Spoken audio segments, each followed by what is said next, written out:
Good morning. ನೋಡ್ರಿ ಇಲ್ಲಿ ನಮ್ಮ ದಿಶಾ ಏನು ಮಾಡತ್ತಾಳಂದ್ರೆ, ದಿಶಾ ಏನು ಮಾಡತ್ತೀವ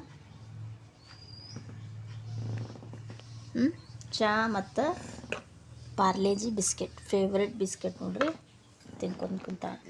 ಅಕ್ಕಿ ಯಾವ ಬೇರೆ ಬಿಸ್ಕೆಟ್ಸ್ ಇರೋಂಗಿಲ್ಲ, ಪಾರ್ಲೇಜಿ. ದಿಶಾ ದಿಶಾ ಏನು ತಿನ್ನತ್ತೀನಿ? ಪಾರ್ಲೇಜಿ. ಅಯ್ಯೋ ಬೆತ್ತು ನೋಡಿ. ಪಾರ್ಲೇಜಿ ಮತ್ತು ಚಾ. ಚಾ ಚಾ ಕುಡಿಬೇಡ ಅಂತ ಹೇಳಿತಿಲ್ಲ ಹಿಂಗೆ.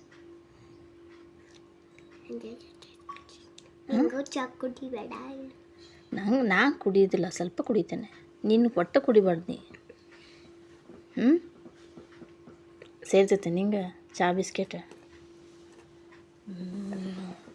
ಮತ್ತು ನಾಷ್ಟ ಏನು ಮಾಡು ನೀ? ಪುರಿ.